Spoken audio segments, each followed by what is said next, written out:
Welcome back Royal Diary YouTube channel. So நம்ம இன்றைக்கி இந்த வீடியோவில் டிஸ்கஸ் பண்ணக்கூடியது பார்த்தீங்கன்னா முழுக்க ஒரு இமெயில் லெட்டர் வந்து ஒரு ப்ரொஃபஸருக்கு எப்படி எழுதணும், ஒரு ஃப்ரெண்ட்ஸ்க்கு நம்ம எப்படி எழுதணுன்றதை பற்றினா ஒரு டீட்டெயிலாக டிஸ்கஸ் பண்ணலாம். ஸோ அதுக்கு முன்னாடி பார்த்தீங்கன்னா நீங்கள் வந்து ஸ்க்ரீனில் அப்சர்வ் பண்ணுங்கள்.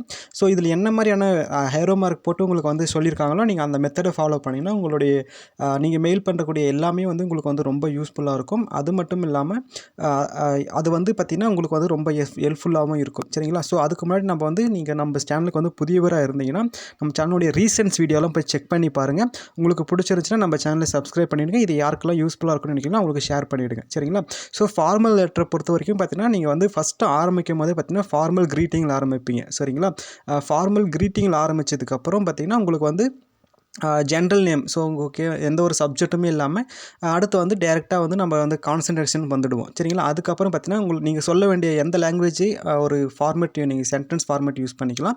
ஸோ அதுக்கப்புறம் லாஸ்ட் லைனில் முடிக்கும் போது எப்போவுமே பெர்சல் வெர்ப் யூஸ் பண்ணுங்கள். சரிங்களா? பெர்சல் வெர்பை முடிச்சதுக்கப்புறம் அதுக்குமே உங்களுக்கு வந்து ஃபெமிலியராக இருக்கக்கூடிய வார்த்தைகள் நீங்கள் வந்து பயன்படுத்திக்கோங்க. ஸோ அதுக்கப்புறம் வந்து லாஸ்ட்டாக வந்து நீங்கள் வந்து கன்க்ளூஷன் நீங்கள் முடிச்சுக்கலாம். இது வந்து பார்த்தீங்கன்னா இன்ஃபார்மல் லெட்டர். அதே ஃபார்மல் லெட்டரை பொறுத்த வரைக்கும் பார்த்தீங்கன்னா உங்களுக்கு அதே சேம் மெத்தடில் தான். ஆனால் பட் நீங்கள் வந்து இங்கே வந்து ப்ரொனவுன் வெர்பு இதெல்லாம் யூஸ் பண்ணுற மாதிரி இருக்கும். சரிங்களா? அதுக்கு முன்னாடி பாருங்கள், இதுலேயும் formal greeting with title and sure name. So ஓகேங்களா? ஃபார்மல் க்ரீட்டிங் கொடுத்தாச்சுங்கன்னா அதுக்கப்புறம் வந்து கிராமட்டிக்கல் கன்வர்சேஷன். ஸோ அதுக்கப்புறம் ஸ்டார்டிங் வந்து கிராமட்டிக்கல் கன்வர்சேஷன் வந்து நீங்கள் ஸ்டார்ட் பண்ணுறீங்க. அதுக்கப்புறம் ரிலேட்டிவ் ப்ரொனவுன்ஸ் வந்து நீங்கள் யூஸ் பண்ணிக்கிறீங்க. இடையில் வந்து அதை யூஸ் பண்ணிக்கலாம். அடுத்து வந்து ஃபார்மல் ட்ரெடிஷனல் சென்டென்ஸ் வந்து நம்ம யூஸ் பண்ண போகிறோம். அதுக்கப்புறம் ஸ்பெசிஃபிக் லாங்குவேஜ். ஸோ அதுக்கப்புறம் வந்து கம்ப்ளீட்டாக நாங்கள் வந்து என்ன நம்ம சப்ஜெக்ட்டோ அதை அப்படியே டிஸ்கிரைப் பண்ண போகிறோம். அதுக்கப்புறம்